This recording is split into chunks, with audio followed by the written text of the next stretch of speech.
Hey, you there. Thank you for watching, and welcome to Forge Lines Forever. Today, I have a 5v5 custom match here on the most amazing Neuroxys map generator. So let's go ahead and introduce our teams and our players, starting off with Team 1 here in the north and ending with Team 2 in the south. Let's slow it down just a little bit so we don't miss any of that juicy early action. Let's go ahead and introduce Team 1, starting off with the Snow White player of Fong.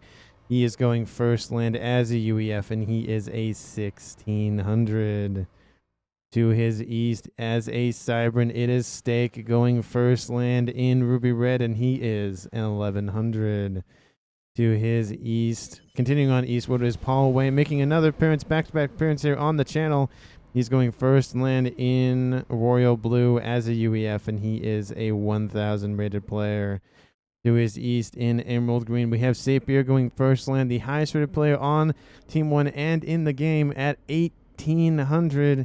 Again, he is Aeon in Emerald Green. And last but not least for Team 1, the other green player and the rearguard air slot, it is Desert Wolf 216 going first land in Glow in the Dark Green. And he is a 1300. And again, he is the Cybran faction.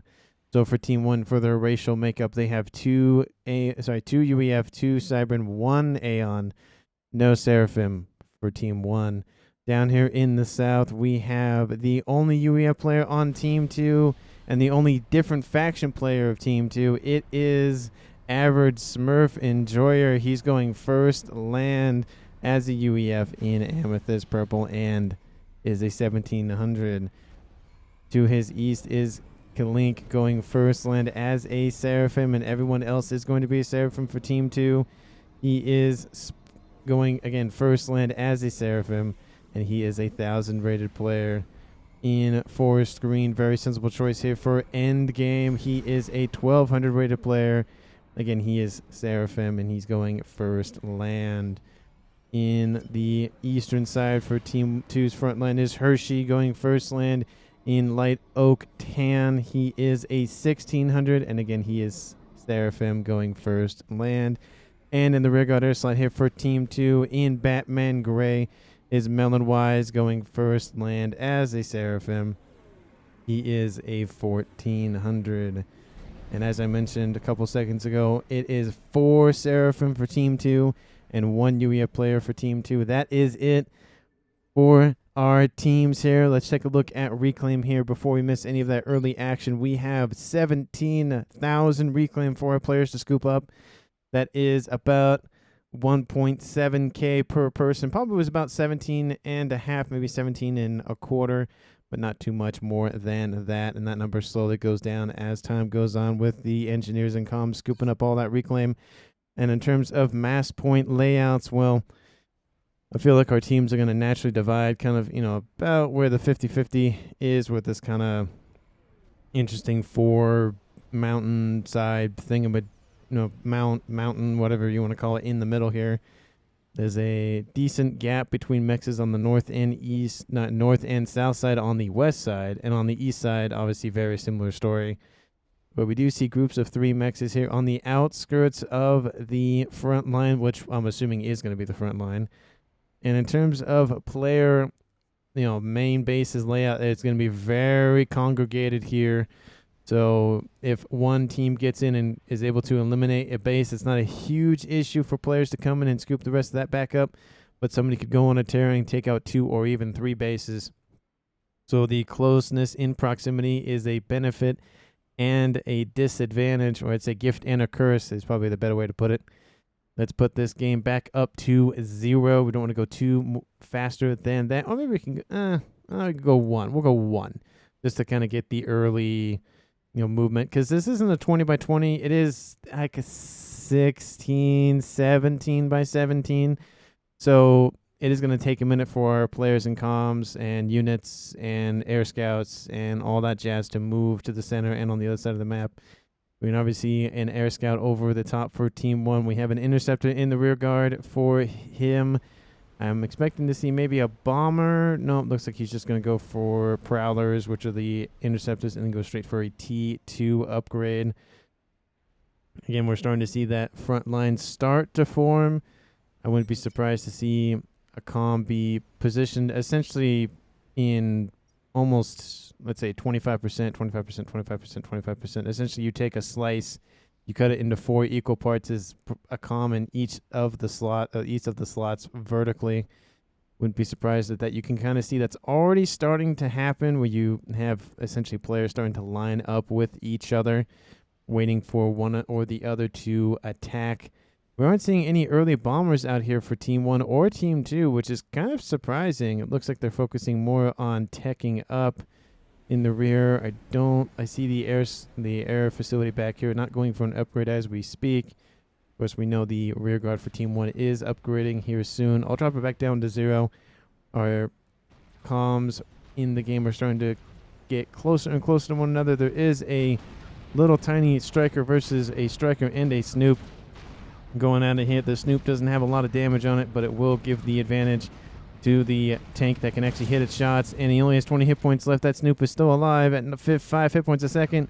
Only does 4 damage per shot, and that is a victory here for Team 1's player of Fong. I don't see, again, any other aggressive plays out from either team. This is heavily saturated with ANZ guild. That's what I was looking for, guild mates. So if you're a fan of the ANZ guild, you will definitely enjoy this game, obviously, because, again, at least half are ANZ, and then there's, I don't know if the ones who don't have a clan tag, if they are just not part of a guild, or they don't want to put ANZ, or whatever the case may be. So at least half of them, of course, are part of that group. I'm assuming that a lot of players are on comms, so we probably won't see a lot of chat. Maybe we'll see chat between teams, but not necessarily players. So that, unfortunately, there's probably not going to be a whole lot of salt unless it's, against the other team. So we'll see as time goes on. Of course, make sure this game doesn't have any desyncs, but I like to go in blind for the most part.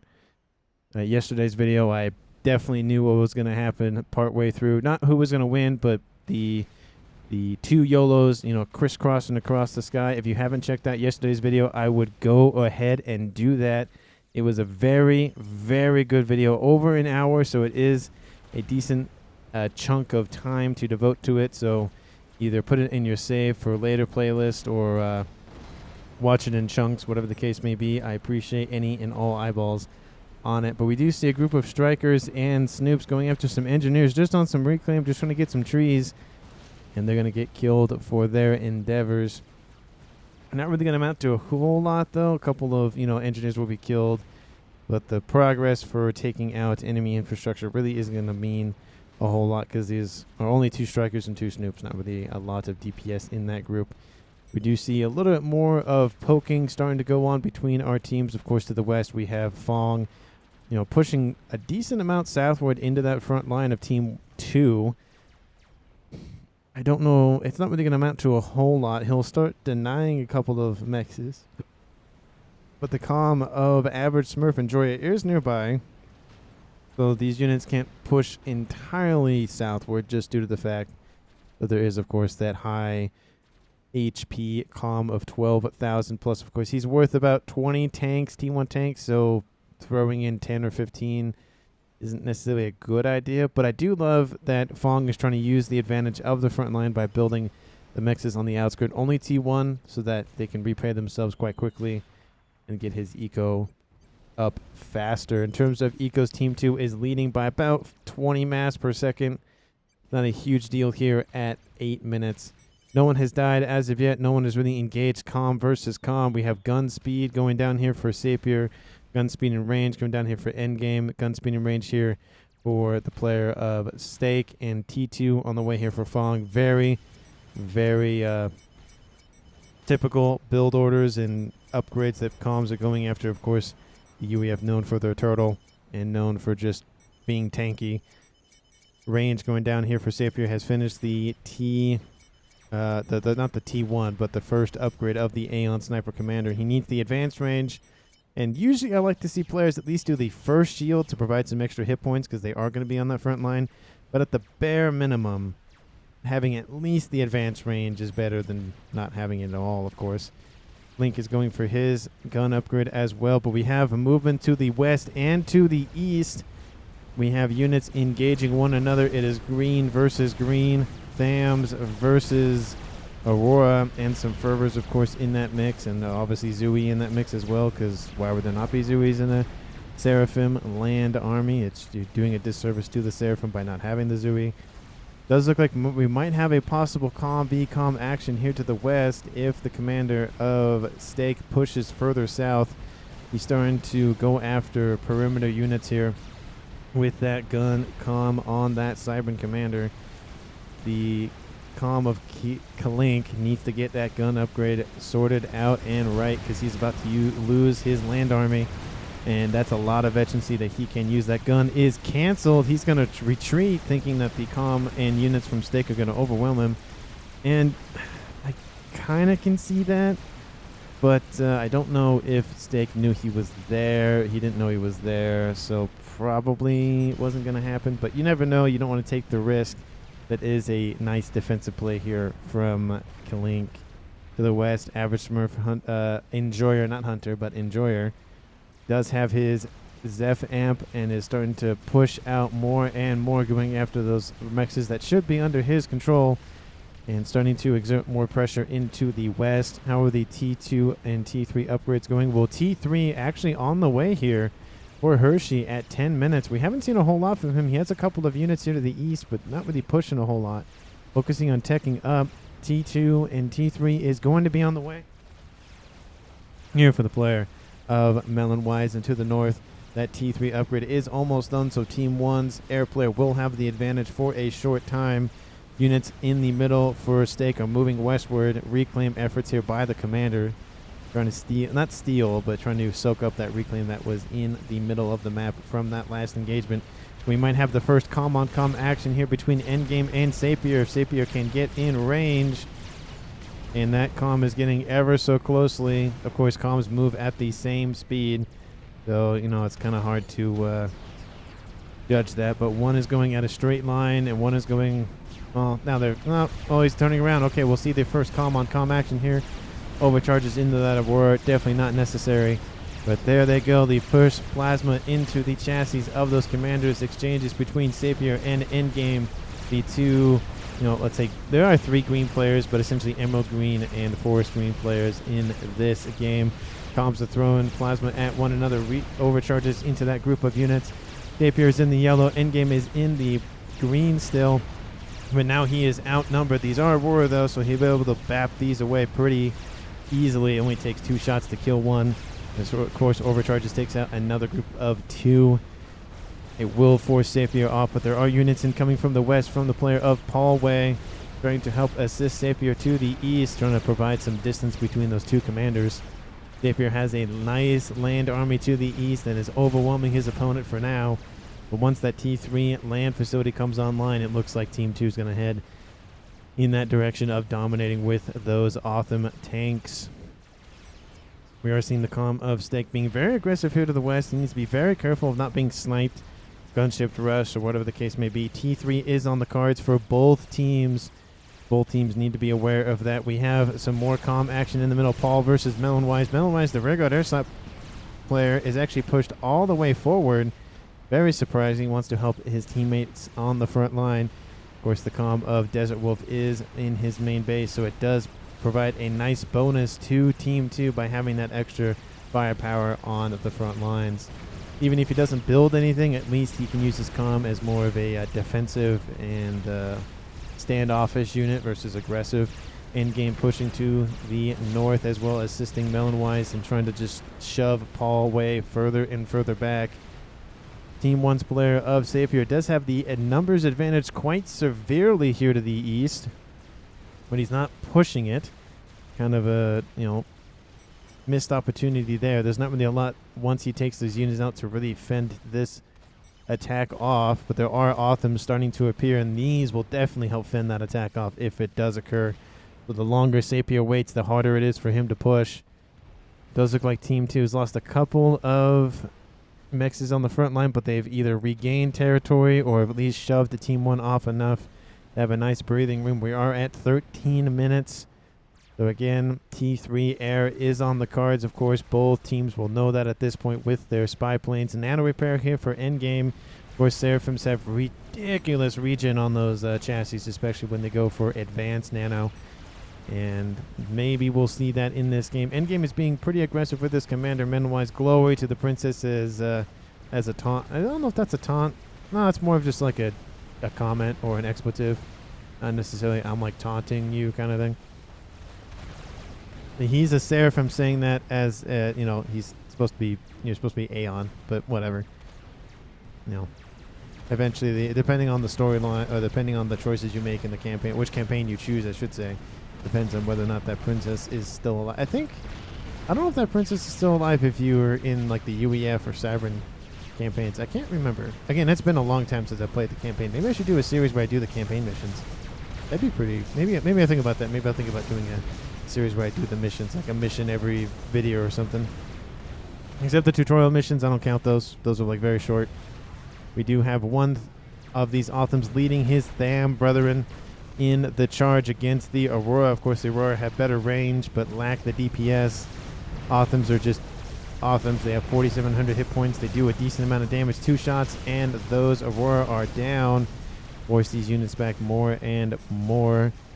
They also have torpedoes on their chassis, but not usable in a non-water environment because you have to be in water to use a torpedo. So we are having some assistance from the player of Desert Wolf with some E1 Aurora, but really these should be microed by Sapir. You know, you can build a group, transfer them over, build a group, transfer them over kind of thing. Not really worth keeping, you know, just a small, tiny group of units. We have T1 bombers on the cards here to go after these Authams, but we have interceptors from Team 2 as well from the same player. Do a nice damage on that Autham, but again, these Autham Siege Tanks are no joke. Sapir trying to get in range, protecting his comm with a Asylum. Great move by Team 1's player of Sapir to protect him against those Authams, of course, and any potential snipes.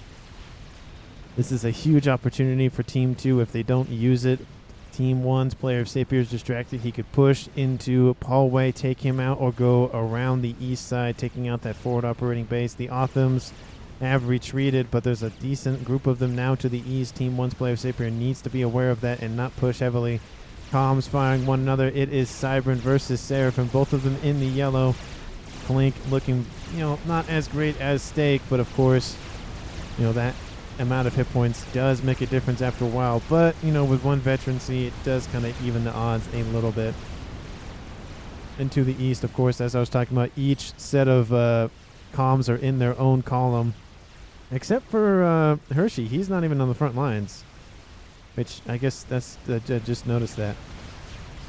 But we see these Authams pushing forward, actually skating around the comm, and are they going to keep pushing inward? That'd be a nice move, drawing that army, at least maybe away from that commander. We see attacks is still going after Paul Way. We have Endgame suffering a decent amount of hit point loss. Of course, there are a group of Triads shooting at him constantly, but the Authams are going to engage and push into that base. They have the hit point advantage.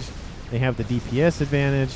They just need to get in, take the shield out, and then go from there. They're focusing on the engineers. They don't stop the construction of that next Oblivion, though. That's got to hurt. The shield is down. The Authams are limited now, just due to the fact that there is a lot of DPS here. T1 PD as well assisting. I think he needed probably like 2 or 3 more Authams to really make it worth it.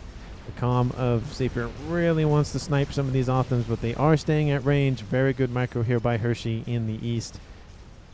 And to the west, units did get pretty far in, but they were eliminated.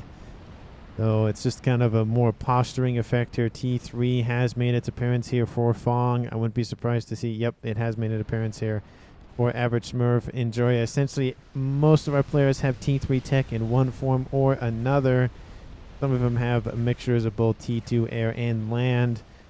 But it seems to be at least half have T3 in one way or another. But it does look like Teleporter on the way for Desert Wolf very early on at 17, almost 18 minutes. That's kind of rare to see that. I mean, it's good if you're planning on using that tactic later in the game to build it now and not when your base is completely ripped to shreds and you have no energy to spend. So, you know, it is an idea.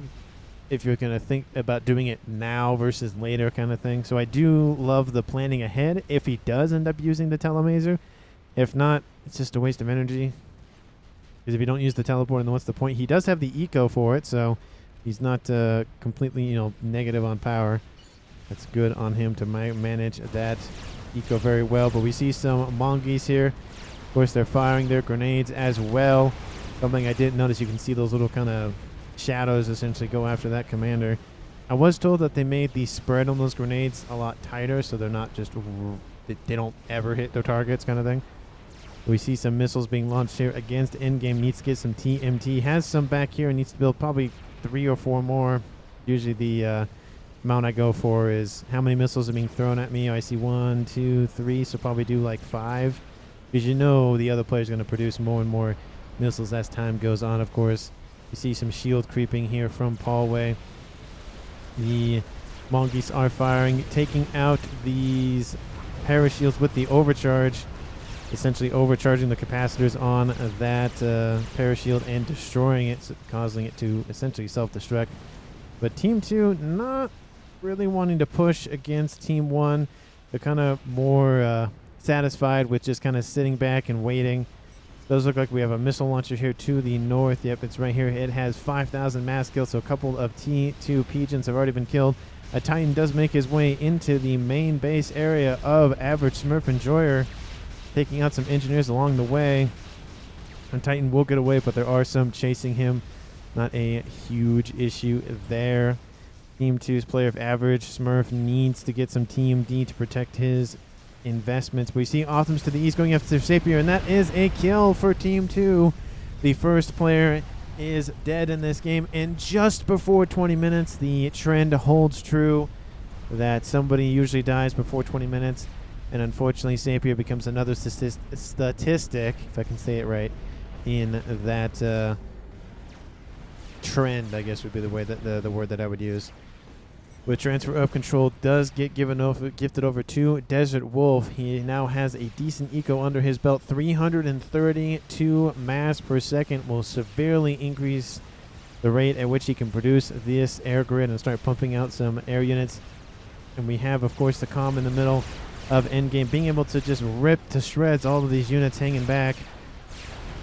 He is PD creeping as well. He needs another shield at least to protect this stealth field generator, because the missiles are trying to target endgame and well, no, I guess they're trying to target the structures they've already seen. We can see what Team 1 can see. Of course, there is a air scout over the, I think that was a spy plane maybe, but an air scout over the top at least, trying to hit the stuff that can be seen. I think there's an Omni nearby.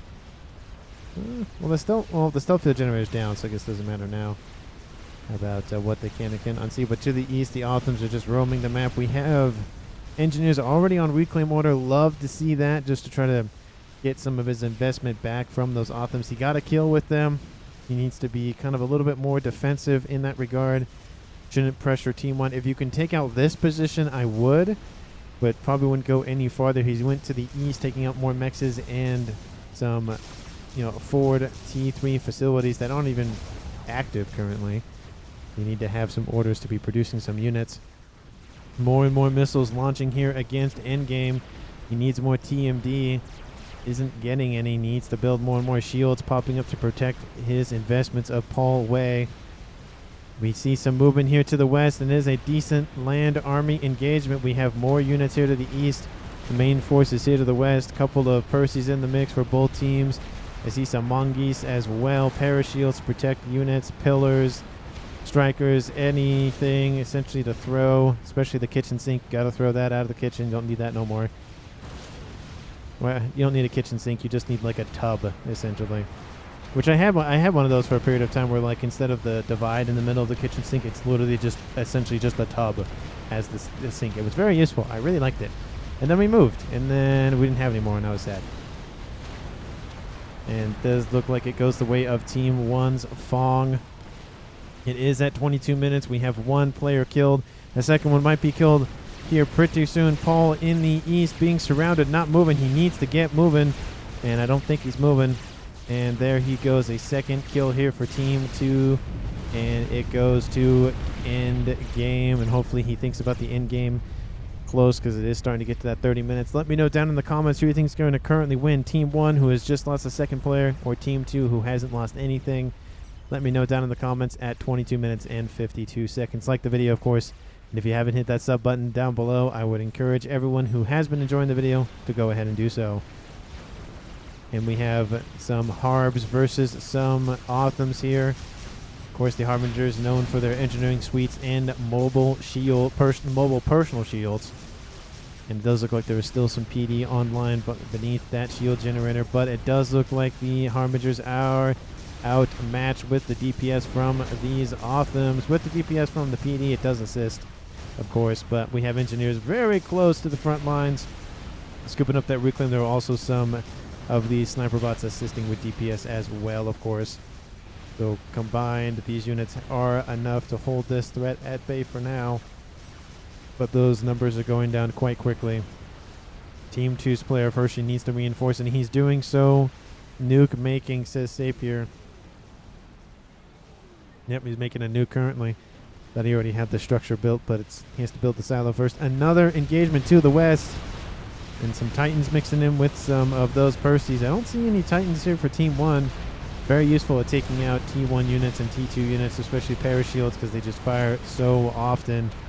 You know, the downside with the Percy is if it misses, you have to wait, like, I think it's 10 seconds for the reload. Something like that. So you don't get many shots per second. Lots of, you know, essentially high alpha damage, but after that, it's just kind of, okay, now we got to sit and wait. You know, it's like a musket. You got to reload it for a little bit. And those Percies for Team 1 are diminishing. Fong needs to be thinking about retreating with what he has. He has a lot of T1 and T2 and some T3 units to chew through. And with that target saturation, it makes it very difficult for the Percies to target large number of units. They're designed for single units like experimentals or comms or stuff like that. They're not designed for, you know, a lot of T1 spam. But to the east, we have units coming in from Stake to assist. We have some bricks in tow with a bunch of rhinos. So this will help whittle down these retreating units for Team 2's player of Average Smurf and Joy, assisting his teammate to the west. But still, the engagement is happening on Team 1's side of the middle, which allows, if the engineers are on station, to be able to reclaim this quite easily. Clicked off screen there, apologies. Be able to reclaim off screen, and in terms of reclaim, we have just 20,000 on this western side. A huge advantage for Team 1, but we have a monkey through the middle for Team 1's player of Stake, just punching on through. We have these Ilshis in tow trying to catch up to this monkey, and it just can't seem to get there, unfortunately. And we have Strap Bomber over the top assisting with taking out some of those hit points, but it's not enough. Those units from Team 2 need to come together and deal with this push. A huge spy plane squadron is over the top of Team 2's main base of Average Smurf Enjoyer, and the comm of Kalink is retreating in response, of course, to this monkey. This monkey going straight for probably the rear guard air slot, and that has also been taken out by Team 1. Team 2 doesn't have anything really in the air. Average Smurf Enjoyer builds an experimental. It is a chicken. He needs to send this eastward to help assist with defense. Those Ilshis are slowly coming in range, but because they're in range of the laser as well, it doesn't really work out for them. Team 2's saving grace is this Monkeylord. And with not a lot of defenses on the ground or units on the ground, this is a huge advantage for Team 1 to take. They need this advantage, especially with 2 comms that have been destroyed. They're about ready to surpass their ecos quite soon if this monkey can do enough damage. And it's going after the players of Millenwise and Kalink specifically. Hasn't gone to the west. There are a decent amount of Titans that could be, you know, thrown at this, but it does look like Average is keeping those in reserve for now. The air missiles from Team 1's player of Monkeys, Stakes Monkeys, whittling down that bomber, you know, slowly but surely. Does look like he's going to go east and not south. Kind of a could have gone after a couple more mexes down here, but and just essentially take out the player Millenwise out of the game. Now going after in the game's main base here. Just suffering. Team 2 is suffering here. This is such a great thing for Team 1. And as I mentioned at the beginning of the This is the disadvantage with having so, tightly packed main bases is, if something like this were to get in, there was nothing to defend, it would just run on through. But Hershey is nearby. That Monkey has an opportunity. He is going to come out of that shield. Does look like he will be able to overcharge it and kill it. He took out the nuke launcher. That's gotta hurt. So he essentially took out a lot of eco and a nuke launcher. Great job for this one Monkeylord. Definitely paid for itself. You can see 9,000, but we have 10,000 just in that nuke launcher, and then everything else, of course. So great. Yeah, Hershey's like guys.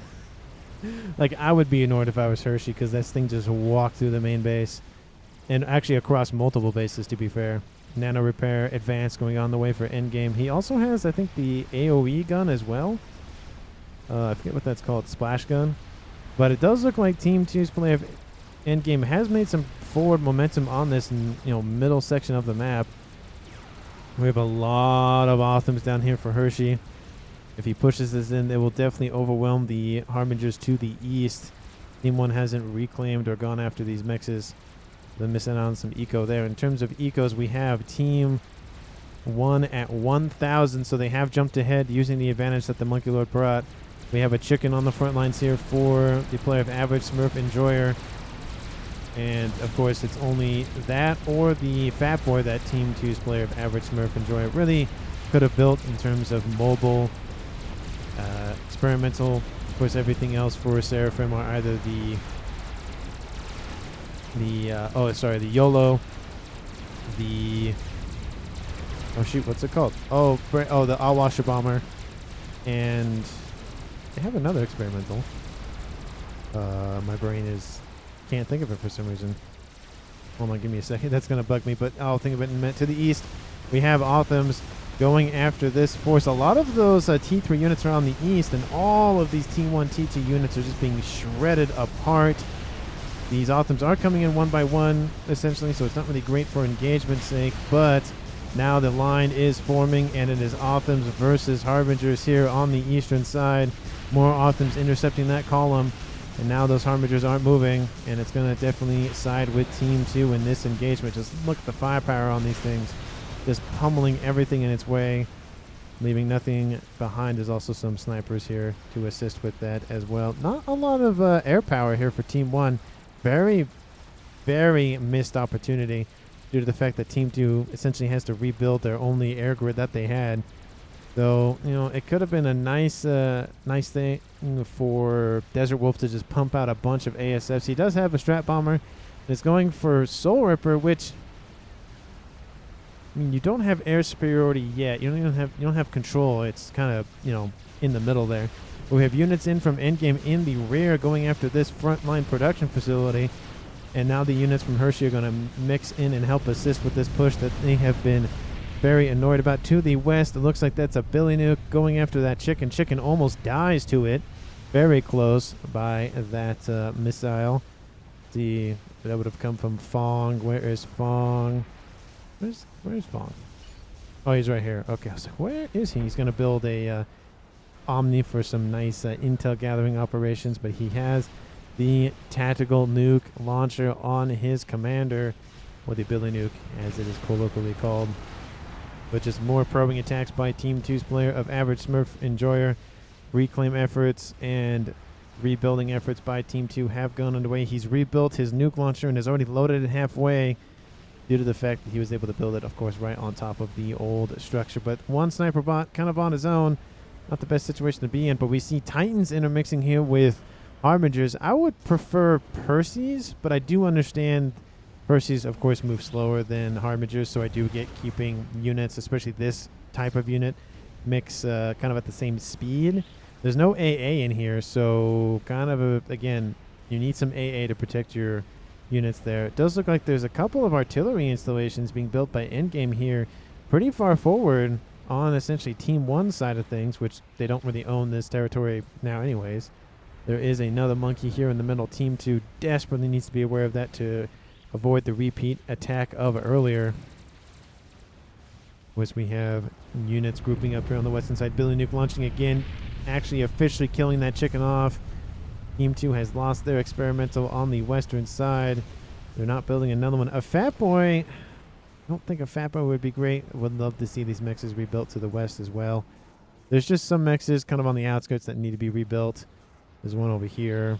Would like to see some more movement and building up some T3 facilities to pump out more units faster, at least in terms of moving distance, like travel distance versus, just building them in the main base and just walking them or rolling them or trundling their way over.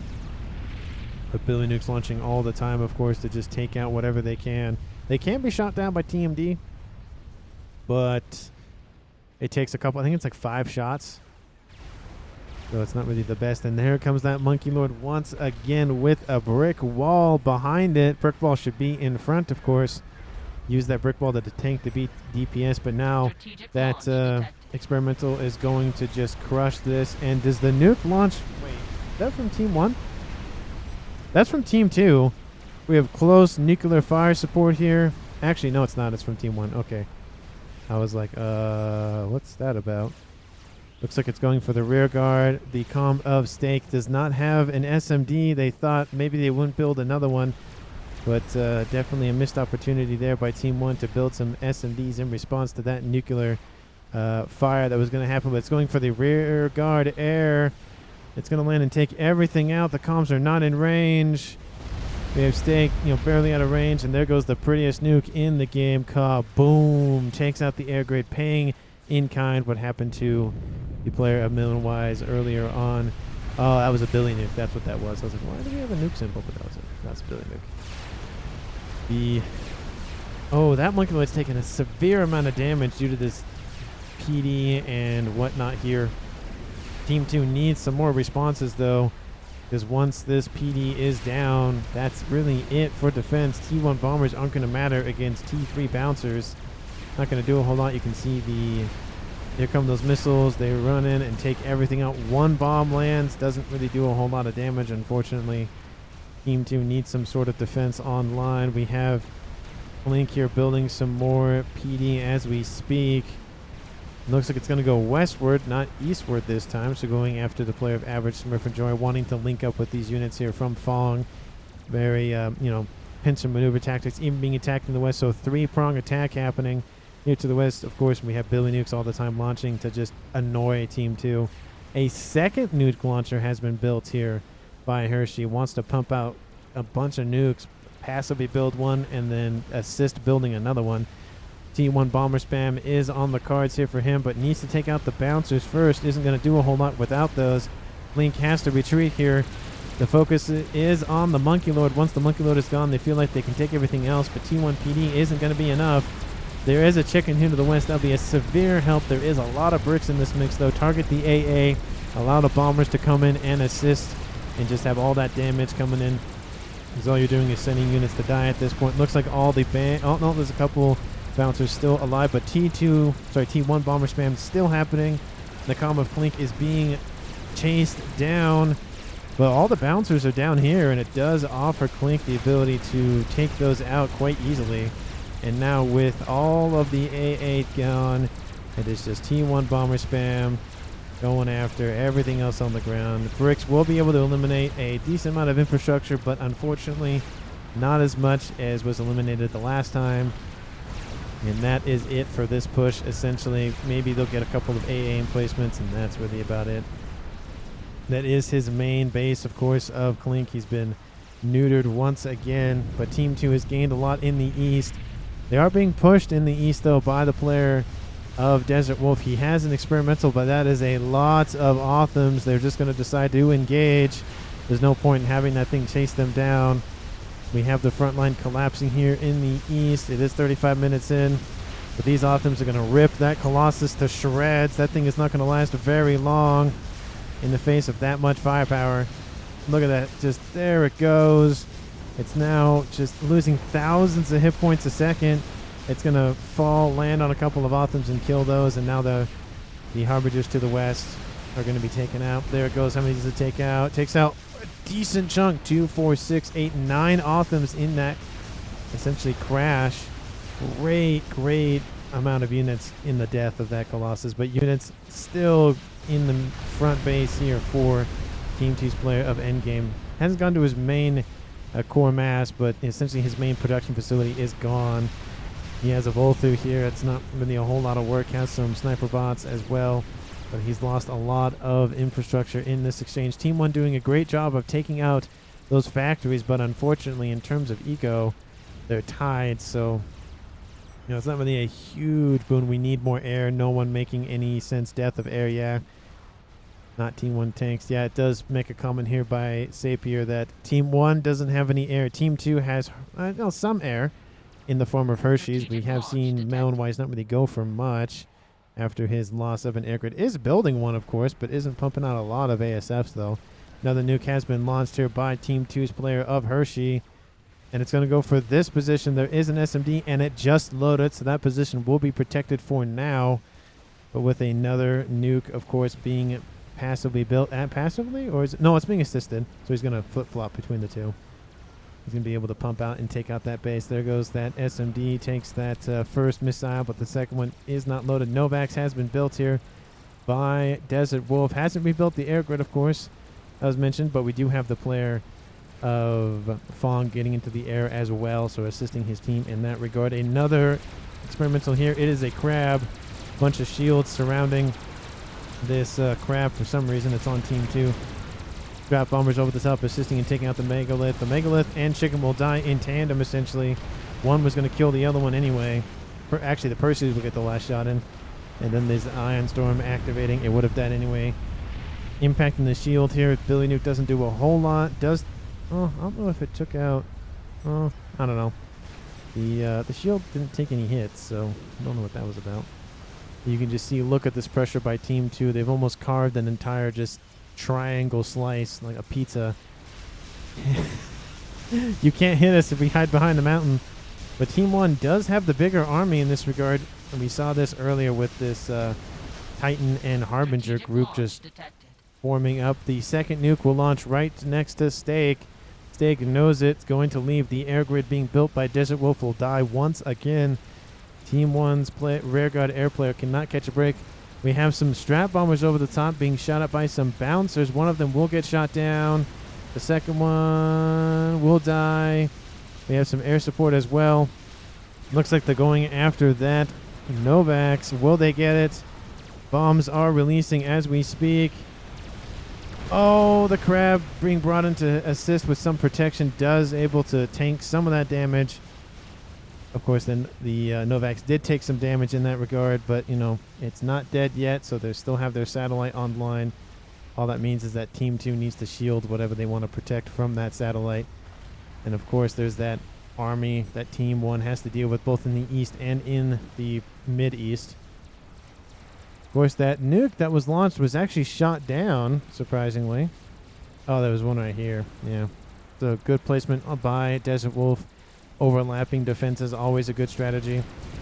Billy Nuke going after the mass. Good move by that Billy Nuke from Fong. Be able to just start hindering Team 2's eco in that regard. He's killed almost 20,000 mass, 5-star commander. And of course, those threats are coming in. So again, same thing happening to the east is happening now to the west for Team 2.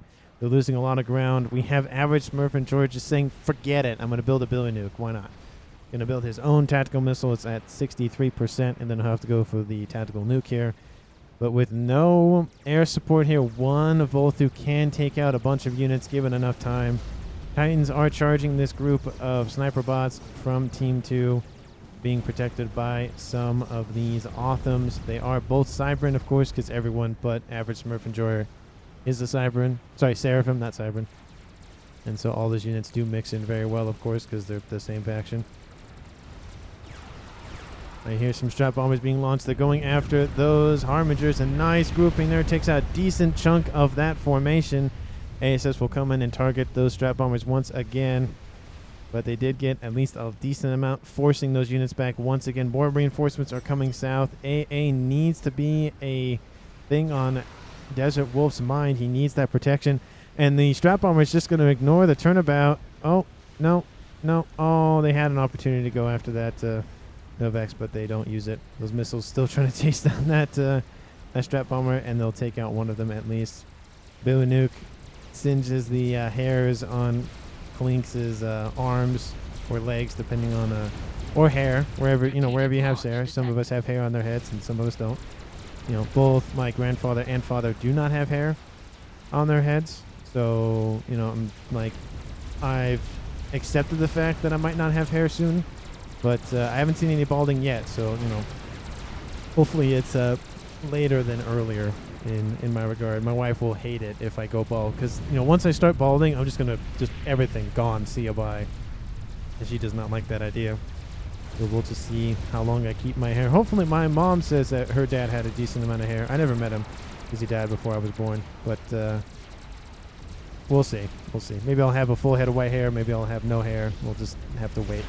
But endgame charging into a line of bricks, but Desert Wolf killed off by Hershey in a nuke. Definitely got to hurt that regard. Oh, down here. He was killed off down here. I was like, what the heck? The teleporter does get used off, but endgame being, of course, running into that brick wall, not the best idea, especially with the crab in support. Shields coming in to assist. Will he make it out of there? I don't think so. He is eliminating bricks as we speak, but that crab is still in range. The crab isn't moving, though, so if he can just get out of range, he'll be fine. 250 hit points a second is a lot of hit points to chew through, but 2 more shots from the crab will kill him. The bricks could target him directly. They are given the order to do so, and I think that is it. He's trying to dodge as many shots as he can, but this is the first kill on team. Oh, there he goes. I was gonna say, it's right there. So just as the air player for Team 1 dies, one of the frontline players for Team 2 dies. It is not a flawless game for them. They have air support, a decent amount of it actually. They don't have dominance, but it's pretty close. The strap bombers coming in, dealing with what they can on the ground. There is still a Colossus to contend with. Units have stopped moving due to the transfer of control. I don't know what he was going after. I think there was just a bunch of bombers built up already. Maybe it was going after the T3 air facility, which would make sense. But I think there's a lot of other stuff he could have gone after. But it was an attempt, so I will not try to bash him a little too much. I feel like there were better targets to go after. But there was, the rear guard air slot back here was protected. Not a whole lot to go after, to be fair. This position had a lot of build power combats. Oh, we have some Rambo comms here. We're going to watch out for that. Bit of a nuke trying to singe the leg hairs on the chickens. The chickens just taking a bunch of fire. Percy's roaming the map here constantly with that high alpha damage. Of course, that Colossus is still pushing into Hershey's base. They're building up defenses as we speak. That chicken is almost built. That'll definitely help assist, but that Colossus is looking a little worse for wear. We have strap bombers coming in. Looks like the pings go down to target the nukes. And that is not what's happening for Team 1's player of Stick. Oh, no, he is moving to the west. Okay, good to see that. We have Team 1 PD trying to do their best to take out these Harbingers. The chicken has been finished off. We have strap bombers launching all the time. Is it going to be enough? I think it will be. There's only 10,000 hit points left on that Colossus. And they're launching all the time. Bombs from the air. It's going to be close. Shields will go down. There is a chicken nearby here for Team 2's player, Milne-wise. There's a lot of Harbingers to chew through as well. But with 2 chickens and a bunch of strap bombers, I think they'll protect that investment of nukes. Even Hershey goes, I'm just going to move away just in case. Billy nukes launching constantly on the western side for both UEF players. They're just going to throw that nuclear hellfire at one another. But chicken starting to just cull the herd here on the western side. In the rear, we have... Are there any plans to end the game? We have an air grid being built. Good. They need an air grid because they really don't have much of anything else in terms of air response. SMDs being, built around. Don't really need a second one there, but, I guess a backup is nice, but not necessarily that close to one another. How much mass has both the UEF players killed? 15.6 thousand and 39.6 thousand, more than double that of his mirror. And Team 1's player of Fung is leading that charge, of course. In terms of eco, it's still at 1.1 tied. So it looks like, with the... Just look at the devastation on mass points. There's a lot of them are just gone, especially on Team 2's eastern side. Look at all the mass points. They're just riddled. Drop bombers are going after the comm of Fong. They know where Fong is. They're going after him. He needs to move. Bombers going in. Is it going to be enough? It's going to be enough, and that is a kill by Team 2's player. Well, semi-air player of Hershey. It is now a 4v1. GGs go down in chat here from Fong. Steak says what? It is now Steak versus the world at 45 minutes. Is it going to be enough? Will he be able to fend off everyone else? Team 2 has a couple of nukes. Team 2 is now they're building washers because why not?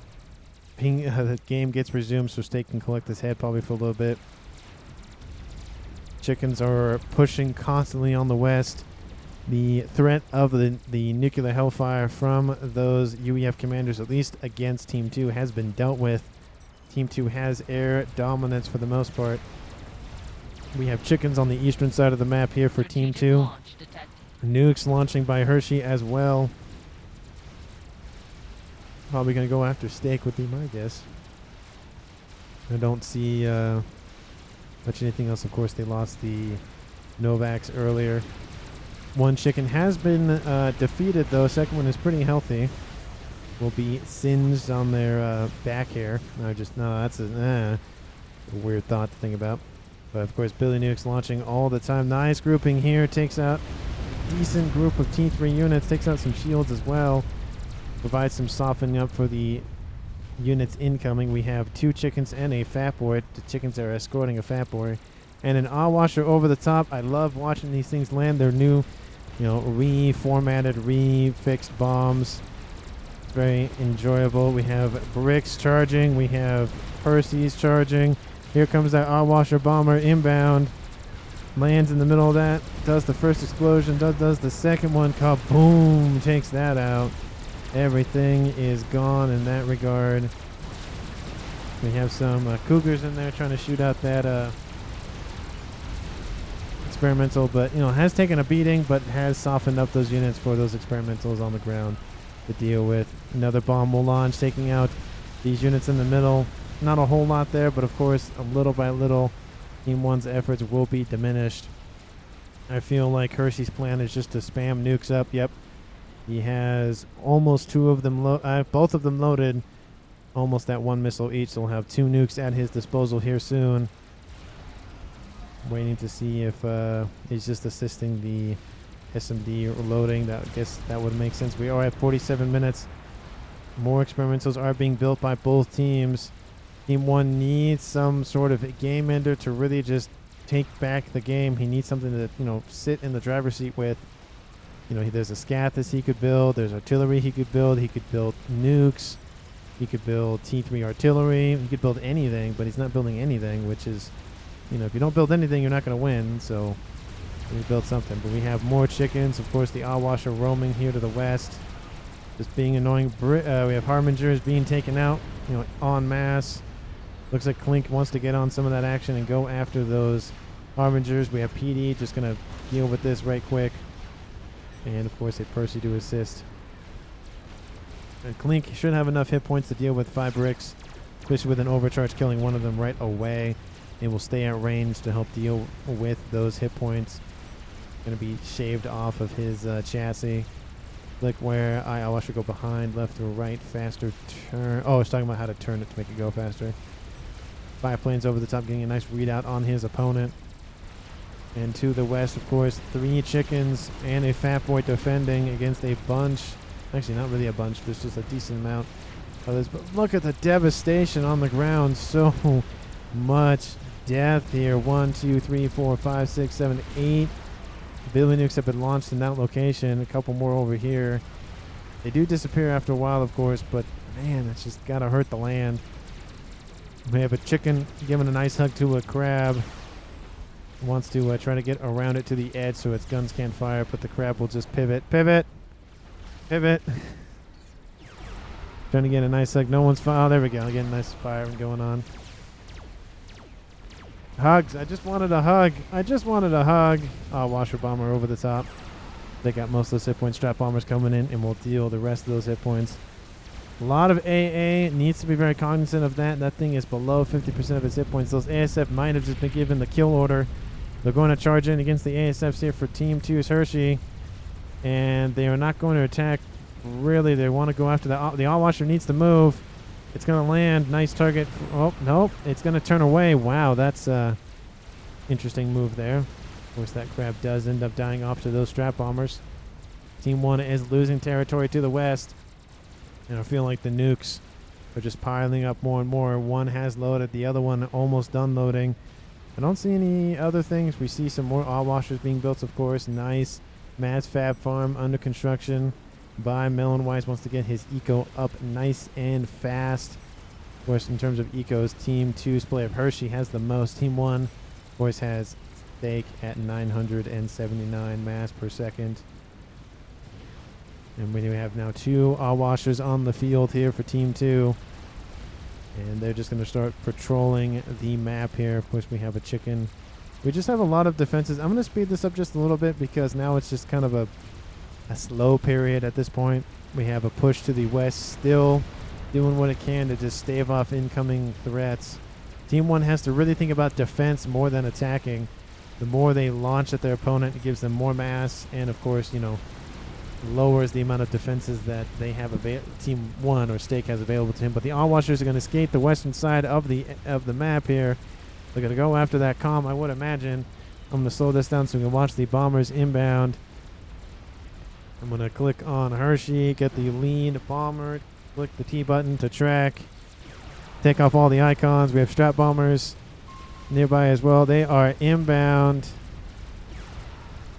Here they come. And they're going to land. That air grid is gone now. First bomb was released. The second one will not. Oh, there goes it. Drops, takes out some shields and other infrastructure. He's building a Scathis, and it's pretty close to being finished too. Team 1 is not out of this game yet. But those oil washers, though, that's going to hurt a lot. And, yep, there goes the bomb against the P-Gens. Oh, it takes out everything. And it takes out the comm of Steak, and that ends the game there. Team 2 wins it by oil washer bombing. There were some nukes that we're going to launch in assistance with that, but that is the game. Hopefully everybody enjoyed this one on a Friday. Please like and comment down below what your thoughts about the cast was. Please, of course, leave it a like if you did find it enjoyable, and hit that sub button if you enjoyed it enough to continue to watch content on the channel, to just keep up to date with my releases, because I release one a day. And in terms of MVP or MUP, or most underrated player, I feel like, I don't know. We did have that push out from Steak that really did a huge number on Team 2's eco. But, you know, and took out a nuke and did a whole, like I said, a whole lot of damage, but it didn't last that very long. Team 1 wasn't able to capitalize on it.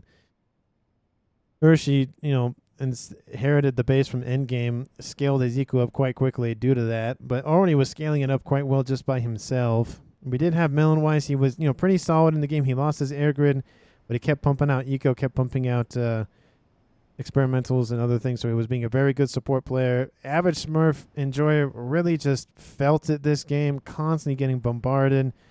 He had his teammate from Hershey just killed off Fong because he was just being annoying in that late stage of the game. I do love the fact that there's a T2 Mechs owned by one player surrounded by a bunch of PD from another player. Just want to point that out. But in terms of MVP, I feel like I'm going to have to give it to, probably underrated player. I think I'll give it to Average. Well, no, he's at 17, so it is a hard choice. Endgame, I think he did a very good job. 1200. He pushed on through. He took out an enemy player. He kept pushing with his team of Hershey. Kept being a very good assist. Throughout most of the game, he ran into a crab and bricks and died from that. But besides that, he did a very great job. I think I'll give it to Endgame. He was very solid. You know, he was trying to be very, you know, he wasn't super aggressive in the early game with all those units lined up. You know, he was using his advantage with his gun upgrade on his commander, trying to stay at range, doing what he can, kept going back and forth. So I think, you know, very solid play. I think I'll give it to Endgame for that performance. But what do you guys think? Again, am I right? Am I wrong? Am I sort of right? Am I sort of wrong? Let me know down in the comments. And again, thank you so much for watching to the end of the video. I greatly appreciate it. And we'll see all of you in the next one.